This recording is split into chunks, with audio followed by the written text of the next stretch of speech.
Hi all, ಎಲ್ರಿಗೂ ನಮಸ್ಕಾರ. Welcome back to my channel Vinu's glimpse. ನಾನು ನಿಮ್ಮೆಲ್ಲರ ಪ್ರೀತಿಯ ಉನ್ನತ. ಇವತ್ತಿನ ಹೊಸ ವ್ಲಾಗ್ಗೆ ನಿಮ್ಮೆಲ್ಲರಿಗೂ ವೆಲ್ಕಮ್ ಮಾಡ್ತಾ ಇದ್ದೀನಿ. ಸೊ ನನ್ನ ಹಿಂದಿನ ವ್ಲಾಗ್ಸ್ಗಳಲ್ಲಿ ನನ್ನ ಡೆಲಿವರಿ ವ್ಲಾಗಿಂದ ಹಿಡಿದು ನನ್ನ ಫಸ್ಟ್ ಬ್ರೆಸ್ಟ್ ಫೀಡಿಂಗ್, ಅದಾದಮೇಲೆ ನಾನು ಇವತ್ತು ಪಾಪುನ ಮನೆಗೆ ಕರ್ಕೊಂಡು ಬಂದ ದಿವಸ ಹೇಗಿತ್ತು ಅನ್ನೋದನ್ನು ನಾನು ನಿಮ್ಮ ಜೊತೆ ಶೇರ್ ಮಾಡ್ಕೊಳ್ತಾ ಇದ್ದೀನಿ. ಸೊ ಎಸ್, ಇನ್ನೂ ನೀವು ಯಾರಾದರೂ ನನ್ನ ಚಾನಲ್ಗೆ ಸಬ್ಸ್ಕ್ರೈಬ್ ಆಗ್ದಲೇ ನೋಡ್ತಾ ಇದ್ದೀರಾ ಅಂದರೆ ಬೇಗ ಹೋಗಿ ನನ್ನ ಚಾನಲ್ಗೆ ಸಬ್ಸ್ಕ್ರೈಬ್ ಆಗಿ ಸಪೋರ್ಟ್ ಮಾಡಿ ಅಂತ ಹೇಳ್ತಾ ಇವತ್ತಿನ ವ್ಲಾಗ್ನ ಶುರು ಮಾಡ್ತಾ ಇದ್ದೀನಿ.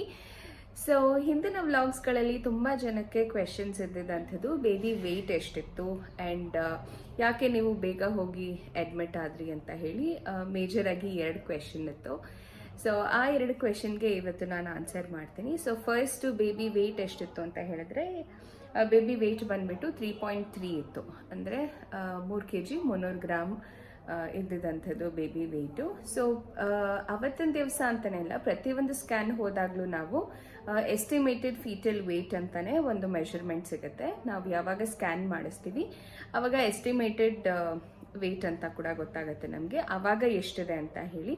ಸೊ ಅದ್ರ ಮೇಲೆ ಎವ್ರಿ ಮಂತ್ ಎಷ್ಟು ಡೆವಲಪ್ ಆಗುತ್ತೆ, ಎವ್ರಿ ವೀಕ್ ಎಷ್ಟು ಡೆವಲಪ್ ಆಗುತ್ತೆ ಬೇಬಿ ಅನ್ನೋದ್ರ ಮೇಲೆ ಡೆಲಿವರಿ ಟೈಮಲ್ಲಿ ಬೇಬಿ ಎಷ್ಟು ವೆಯ್ಟ್ ಇರುತ್ತೆ ಅನ್ನೋದು ಕೂಡ ಗೊತ್ತಾಗುತ್ತೆ. ಸೊ ನಮ್ಮ ಪಾಪು ಬಂದು 3.3 kg ಇದ್ದ. ಬಟ್ ಡೆಲಿವರಿ ಮಾಡಿಸ್ಕೊಂಡು ಮನೆಗೆ ಬರೋಷ್ಟೊತ್ತಿಗೆ ಆಲ್ಮೋಸ್ಟ್ ಕಮ್ಮಿನೇ ಆಗೋಗಿದ್ದ. ಬಿಕಾಸ್ NICUನಲ್ಲಿ ಇದ್ದಿದ್ದರಿಂದ ಬ್ರೆಸ್ಟ್ ಫೀಡಿಂಗ್ ಇರಲಿಲ್ಲ ಅವನಿಗೆ. So and it is quite common, ಹುಟ್ಟಿದ ಮಕ್ಕಳು ವೆಯ್ಟ್ ಲಾಸ್ ಆಗೇ ಆಗ್ತಾರೆ. That is quite common. Because ಕೆಲವೊಂದು ಸತಿ ಮಕ್ಕಳು ಹುಟ್ಟಿದಾಗ ಕೆಲವೊಂದಷ್ಟು ಲಿಕ್ವಿಡು ಏನಿದೆ ಅದು ಇಂಗ್ತಾ ಹೋಗುತ್ತೆ. ಸೊ ಅವಾಗ ಬೇಬಿ ವೆಯ್ಟ್ ಕಮ್ಮಿ ಆಗುತ್ತೆ. ಬಟ್ ಇಮಿಡಿಯೇಟ್ಲಿ 1-2 ವೀಕ್ಸ್ ಆದಮೇಲೆ ಬೇಬಿ ವೆಯ್ಟ್ ಗೇನ್ ಆಗ್ತಾ ಹೋಗಬೇಕು. ಸೊ ಎಷ್ಟು ಚೆನ್ನಾಗಿ ನಾವು ಬ್ರೆಸ್ಟ್ ಫೀಡ್ ಮಾಡ್ತೀವೋ ಅಥವಾ ಫಾರ್ಮುಲಾ ಫೀಡ್ ಮಾಡ್ತಾ ಇದ್ದೀವಿ ಬೇಬಿಗೆ ಅಂದರೆ ಅದನ್ನು ಚೆನ್ನಾಗಿ ಇನ್ಕ್ರೀಸ್ ಮಾಡ್ಕೊತಾ ಹೋದರೆ ಬೇಬಿ ವೆಯ್ಟ್ ಕೂಡ ಇನ್ಕ್ರೀಸ್ ಆಗುತ್ತೆ. ಆ್ಯಂಡ್ ಇನ್ನೂ ಒಂದು ಕ್ವೆಶನ್ ಬಂದು, ಯಾಕೆ ನೀವು ಬೇಗ ಹೋಗಿ ಅಡ್ಮಿಟ್ ಆದ್ರಿ ಅಂತ ಹೇಳಿ. ಯಾಕೆ ಅಂತ ಹೇಳಿದ್ರೆ, ಸ್ವಲ್ಪ ಬ್ಯಾಕ್ ಪೇನ್ ಜಾಸ್ತಿ ಆಗೋಗಿತ್ತು ನನಗೆ. ಆ್ಯಂಡ್ ನನಗೆ ಗೊತ್ತಿತ್ತು ಸಿನ್ಸ್ ಇಟ್ ಇಸ್ C-ಸೆಕ್ಷನ್ ಅಂತ ಹೇಳಿ ಮತ್ತೆ ಪುನಃ ನಾನು ಆ ಪೇನ್ ತೊಗೊಂಡು ಮತ್ತೆ C-ಸೆಕ್ಷನ್ ಮಾಡಿಸ್ಕೊಳ್ಳೋದಕ್ಕಿಂತ ಐ ಥಾಟ್ ಸ್ವಲ್ಪ ಪೇನ್ ಇದ್ದಾಗಲೇ ಹೋಗೋಣ ಅಂತ ಹೇಳಿ ಡಾಕ್ಟರ್ಗೆ ಕಾಲ್ ಮಾಡಿ ನಾವು ಹೇಳಿದ್ವಿ ಈ ಥರ ಬ್ಯಾಕ್ ಪೇನ್ ಇದೆ ಅಂತ ಹೇಳಿ. ಸೊ ಹಾಗಾಗಿ ಓಕೆ, ಯು ಕ್ಯಾನ್ ಬಂದು ಅಡ್ಮಿಟ್ ಆಗಿ ವಿ ಕ್ಯಾನ್ ಆಪ್ರೇಟ್ ಇಟ್ ಅಂತ ಹೇಳಿದರು. ಸೊ ಹಾಗಾಗಿ ನಾನು ಬೇಗನೆ EDD ಡೇಟ್ಗಿಂತ ಅಥವಾ ಎಕ್ಸ್ಪೆಕ್ಟೆಡ್ ಡೇಟ್ಗಿಂತ ಮುಂಚೆನೇ ಹೋಗಿದ್ದಂಥದ್ದು. ಸಿನ್ಸ್ ಬೇಬಿ ವೆಯ್ಟ್ ಕೂಡ ಚೆನ್ನಾಗಿತ್ತು ಆ್ಯಂಡ್ 34-36 ವೀಕ್ಸ್ ಆದಮೇಲೆ ಎನಿ ಟೈಮ್ ಆಪ್ರೇಟ್ ಮಾಡ್ಬೋದು ಅಂತ ಹೇಳ್ತಾರೆ. ಸೊ ಹಾಗಾಗಿ ನಂದು ಆಲ್ಮೋಸ್ಟ್ 39 ವೀಕ್ಸ್ ಆಗಿತ್ತು. ಹಾಗಾಗಿ ಜಸ್ಟ್ 1 ವೀಕ್ 40 ವೀಕ್ಸಿಗೆ ಯೂಶ್ವಲಿ EDD ಡೇಟ್ ಇರುತ್ತೆ. ಸೊ 1 ವೀಕ್ ಮುಂಚೆನೇ ಆಗಿದ್ದಂಥದ್ದು. So it is quite fully developed baby ಆಗಿದ್ದರಿಂದ we can go for C section ಅಂತ ಕೂಡ ಹೇಳಿ ಹಾಗಾಗಿ ನಾನು ಹೋಗಿ ಅಡ್ಮಿಟ್ ಆಗಿ ಡೆಲಿವರಿ ಮಾಡಿಸ್ಕೊಂಡು ಬಂದಿದ್ದಂಥದ್ದು. ಸೊ ಅದಾದಮೇಲೆ ಪಾಪುನ 2 days NICUನಲ್ಲಿ ಇದ್ದು ಬ್ರೆಸ್ಟ್ ಫೀಡಿಂಗ್ ಎಲ್ಲ ಆದಮೇಲೆ ನಾನು ಪಾಪುನ ಕರ್ಕೊಂಡು ಬಂದಿದ್ದಂಥದ್ದು. ಸಿಕ್ಕಾಬಟ್ಟೆ ಖುಷಿ, ಬಟ್ ಅಷ್ಟೇ ಭಯ ಕೂಡ ಇತ್ತು. ಓವರ್ ನೈಟ್ ಎಲ್ಲ ನಿದ್ದೆ ಇರಲ್ಲ. ಬಿಕಾಸ್ ಭೈರವ್ ಟೈಮಲ್ಲಂತೂ ಆಲ್ಮೋಸ್ಟ್ 3 months ತನಕ ಮನೆ ಜನಕ್ಕೆ ಎಲ್ಲರಿಗೂ ಒಂಥರ ಬುದ್ಧಿ ಭ್ರಮಣೆ ಥರ ಆಗೋಗ್ಬಿಟ್ಟಿದ್ವಿ ನಾವು. ನೈಟೆಲ್ಲ ನಿದ್ದೆ ಮಾಡ್ತಾ ಇರಲಿಲ್ಲ, ತುಂಬ ಅಳ್ತಾ ಇದ್ದ, ತುಂಬ ಕಿರಿಕಿರಿ ಮಾಡ್ತಾ ಇದ್ದ. But for god save touchwood ಈ ಬೇಬಿ ಅಷ್ಟು ಗಲಾಟೆ ಇಲ್ಲ. ಬೆಳಗ್ಗೆನೂ ಮಲಗಿರುತ್ತೆ, ರಾತ್ರಿ ಸ್ವಲ್ಪ ಹೊತ್ತು ಜಾಸ್ತಿನೇ ಎದ್ದಿರ್ತಾನೆ ಅಂತ ಹೇಳ್ಬೋದು. ಬಟ್ ತೀರಾ ಅಳೋದು, ಕಿರ್ಚ್ಕೊಂಡು ಅಳೋವಂಥದ್ದು ಆ ಥರದ್ದೆಲ್ಲ ಇಲ್ಲ. ಬಟ್ ಆದರೆ ಯಾವಾಗಲೂ ಬ್ರೆಸ್ಟ್ ಫೀಡ್ ಮಾಡ್ತಾ ಇರಬೇಕು, ಪಕ್ಕದಲ್ಲೇ ಇರಬೇಕು, ಆ ವಾಮ್ತ್ ಬೇಕಂತ ಎಕ್ಸ್ಪೆಕ್ಟ್ ಮಾಡುತ್ತೆ.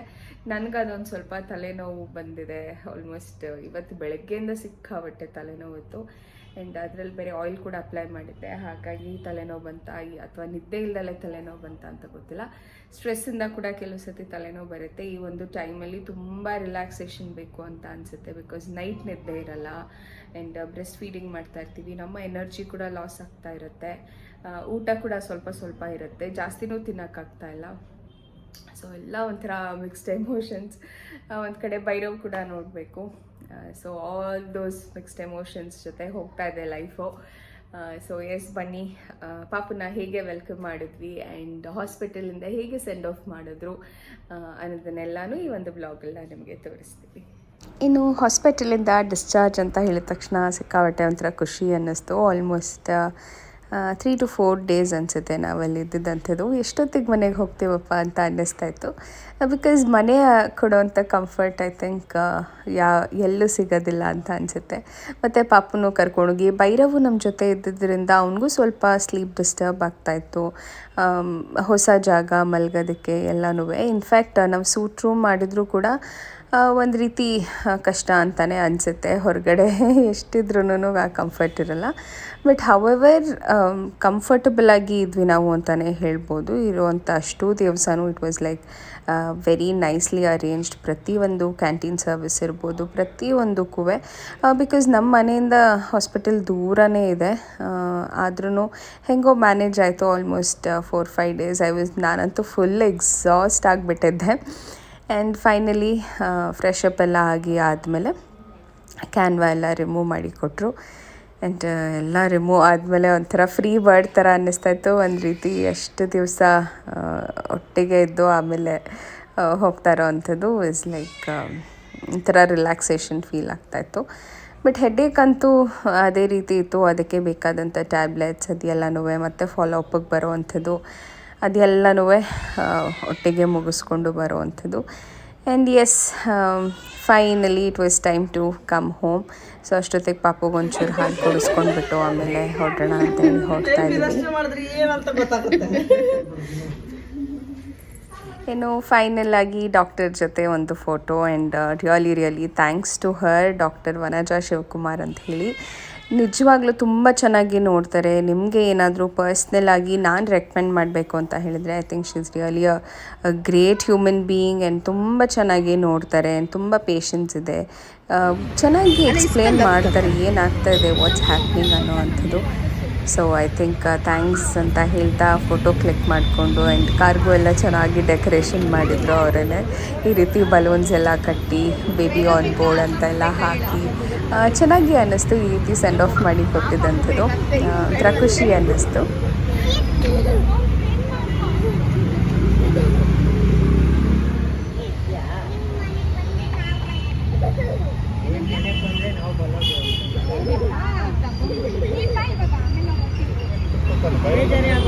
ಬಾ ಮನೆಗೆ ಬಾ, ನಮ್ಮ ಜೊತೆ ವಿಂಡೋ ಕ್ಲೋಸ್ ಮಾಡ್ತಾ.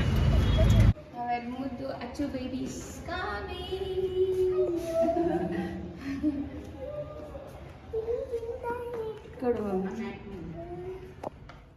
ಇನ್ನು ಆ್ಯಕ್ಚುಲಿ ಮನೆಗೆ ಬಂದಮೇಲೆ ಇನ್ನೂ ಡೆಕೋರೇಷನ್ ಮಾಡಬೇಕಂತ ಅಂದ್ಕೊಂಡಿದ್ವಿ. ಆ್ಯಕ್ಚುಲಿ ಅಮ್ಮ ಅಂದ್ಕೊಂಡಿದ್ರು ಇನ್ನೂ ಫ್ಲವರ್ಸಲ್ಲೆಲ್ಲ ವೆಲ್ಕಮ್ ಮಾಡಬೇಕು ಅಂತ ಹೇಳಿ. ಬಟ್ ಟೈಮೇ ಆಗಲಿಲ್ಲ. ಡಿಸ್ಚಾರ್ಜ್ ಎಲ್ಲ ಮಾಡಿಕೊಂಡು ಮನೆಗೆ ಬರೋಷ್ಟೊತ್ತಿಗೆ ಲೇಟೇ ಆಗೋಗ್ಬಿಟ್ಟಿತ್ತು. ಹಾಗೂ ನಾನು ಒಂದು ಸ್ವಲ್ಪ ಹೊತ್ತು ಕಾರಲ್ಲೇ ಕೂತಿದ್ದೆ. ಅಷ್ಟರಲ್ಲಿ ಒಂದು ಸ್ವಲ್ಪ ಆರತಿ ರೆಡಿ ಮಾಡಿಕೊಂಡು ಒಂದು ಸ್ವಲ್ಪ ಫ್ಲವರ್ಸಲ್ಲಿ ವೆಲ್ಕಮ್ ಮಾಡೋಣ ಅಂತ ಹೇಳಿ. ಏನೋ ಅವ್ರಿಗಿಷ್ಟ ಆಗಿದ್ದು ಹೆಂಗೆ ಮಾಡಬೇಕು ಅಂತ ಟೈಮ್ ಇದ್ದಿದ್ರೆ ಇನ್ನೂ ಚೆನ್ನಾಗಿ ಫ್ಲವರ್ಸಲ್ಲೆಲ್ಲ ಮಾಡೋಣ, ಬಲೂನೆಲ್ಲ ಹಾಕೋಣ ಅಂತ ಅಂತಿದ್ರು. ಬಟ್ ಇಟ್ಸ್ ಓಕೆಮ್ಮ, ಪರವಾಗಿಲ್ಲ, ಒಂದು ಸ್ವಲ್ಪ ದೊಡ್ಡವನಾಗಲಿ ಆವಾಗ ಅವನಿಗೂ ಗೊತ್ತಾಗುತ್ತೆ. ಈಗ ಅವನು ಪುಟ್ಟವನಿದ್ದಾನೆ, ಅವ್ನಿಗೇನು ಈಗ ಮಾಡಿದ್ದೇನು ನೆನಪಿರೋದಿಲ್ಲ ಅಂತ ಹೇಳಿದೆ. ಬಟ್ ಆದರೂ ಅವ್ರ ಖುಷಿ ಅವ್ರ ಸಮಾಧಾನಕ್ಕೆ ಅಂತ ಹೇಳಿ ಫ್ಲವರ್ಸ್ ಎಲ್ಲ ಕೊಟ್ಟು ವೆಲ್ಕಮ್ ಮಾಡಿದಂಥದ್ದು ಸಿಕ್ಕಾಬಿಟ್ಟೆ ಕ್ಯೂಟ್ ಅನಿಸುತ್ತೆ ಈ ರೀತಿ ಮಾಡೋ ಅಂಥದ್ದು. ಆ್ಯಂಡ್ ಎಸ್, ಫೈನಲಿ 3 ಜನಕ್ಕೂ ಅಮ್ಮ ಆರತಿ ಮಾಡಿ ಒಳಗಡೆ ಕರ್ಕೊಂಡ್ರು. ಭೈರವ್ ನೋಡಲಿ ದೇವ್ರ ಥರ ನಿಂತ್ಕೊಂಡಿದ್ದಾನೆ. ಸೊ ಖುಷಿ ಆಯಿತು ಪಾಪುನೆಲ್ಲ ಕರ್ಕೊಂಡು ಮನೆಗೆ ಬಂದಿದ್ದಂಥದ್ದು.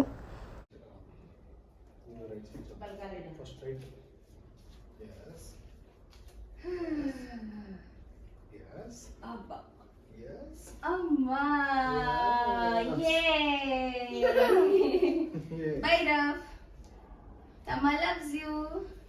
I love you. ಇದು ವಾಟರ್ ಎಲ್ಲ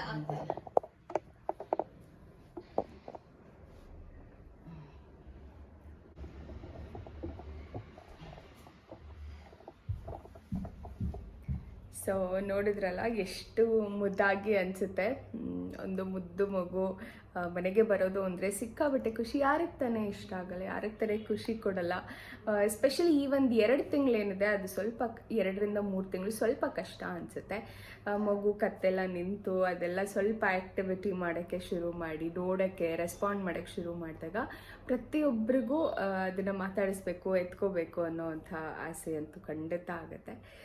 ಸೊ ಎಸ್, ನಮ್ಮ ಮನೆಗೂ ಕೂಡ ಮುದ್ದಾದ ಇನ್ನೊಂದು ಪುಟ್ಟ ಕೃಷ್ಣ ಬಂದಿದೆ. ಸೊ ಇಬ್ರಿಗೂ ಖುಷಿ. ನಮ್ಮಿಬ್ರಿಗಿಂತ ಭೈರವಾಗ ತುಂಬ ಖುಷಿ. ಅವ್ನು ಯಾವಾಗ ನಮ್ಮ ಜೊತೆ ಆಟ ಆಡ್ತಾನೆ ಅನ್ನೋ ಕ್ವೆಶನ್ ಅವನ ತಲೆಯಲ್ಲಿ ಓಡ್ತಾ ಇದೆ. ಸೊ ಎಸ್, ಇದಾಗುತ್ತೆ ಇವತ್ತಿನ ವ್ಲಾಗ್. ಐ ಹೋಪ್ ಇವತ್ತಿನ ವ್ಲಾಗ್ ನಿಮ್ಗೆಲ್ಲರಿಗೂ ಇಷ್ಟ ಆಗಿದೆ ಅಂತ ಅಂದ್ಕೊಳ್ತೀನಿ. ಇಷ್ಟ ಆಗಿದೆ ಡೆಫಿನೆಟ್ಲಿ ಲೈಕ್ ಮಾಡಿ, ಶೇರ್ ಮಾಡಿ, ಹಾಗೂ ನನ್ನ ಚಾನಲ್ಗೆ ಸಬ್ಸ್ಕ್ರೈಬ್ ಆಗಿ ಸಪೋರ್ಟ್ ಮಾಡಿ ಅಂತ ಹೇಳ್ತಾ, ಇನ್ನೂ ನಿಮ್ಗೇನಾದರೂ ಕ್ವೆಶನ್ಸ್ ಇತ್ತು ಅಥವಾ ಇನ್ನೂ ಏನಾದರೂ ನಾನು ನನ್ನ ಎಕ್ಸ್ಪೀರಿಯನ್ಸ್ನ ಶೇರ್ ಮಾಡ್ಕೋಬೇಕು ಅಂತ ಅಂದ್ಕೊಂಡ್ರೆ ಖಂಡಿತವಾಗ್ಲೂ ಕಮೆಂಟ್ ಸೆಕ್ಷನಲ್ಲಿ ಕಮೆಂಟ್ ಮಾಡಿ ಹೇಳಿ. ಅದ್ರ ಬಗ್ಗೆ ಕೂಡ ನಾನು ಡೀಟೇಲ್ ವಿಡಿಯೋ ಮಾಡೋದಕ್ಕೆ ಟ್ರೈ ಮಾಡ್ತೀನಿ. ಆ್ಯಂಡ್ ನೆಕ್ಸ್ಟ್ ವಿಡಿಯೋದಲ್ಲಿ ಮೋಸ್ಟ್ಲಿ ನಾನು ನನ್ನ ಸಿ ಸೆಕ್ಷನ್ಗೆ ಎಷ್ಟು ಖರ್ಚಾಯಿತು, ಏನೇನು ಚಾರ್ಜಸ್ ಆಯಿತು ಅನ್ನೋದನ್ನು ಹೇಳಿ ಅಂತ ಕೇಳಿದರೆ, ಸೊ ಅದ್ರ ಬಗ್ಗೆ ಕೂಡ ನಾನು ನನ್ನ ನೆಕ್ಸ್ಟ್ ವ್ಲಾಗಲ್ಲಿ ಮಾತಾಡ್ತೀನಿ. ಡೆಲಿವರಿ ಚಾರ್ಜಸ್ ಎಷ್ಟಾಯಿತು, ಏನಾಯಿತು, OPD ಚಾರ್ಜಸ್ ಎಷ್ಟಾಯಿತು, ಸ್ಕ್ಯಾನಿಂಗ್ದು ಎಷ್ಟಾಯಿತು ಅನ್ನೋ ಪ್ರತಿಯೊಂದು ಡೀಟೇಲ್ಸ್ನ ನಿಮಗೆ ಕೊಡ್ತೀನಿ ಅಂತ ಹೇಳ್ತಾ ಇವತ್ತಿನ ವ್ಲಾಗ್ ನಾನು ಇಲ್ಲೇ ಮುಗಿಸ್ತೀನಿ. ಮತ್ತೆ ಸಿಗ್ತೀನಿ ಮುಂದಿನ ವ್ಲಾಗಲ್ಲಿ. ಅಲ್ಲಿವರೆಗೂ ನಮಸ್ಕಾರ, take care, love you all and bye.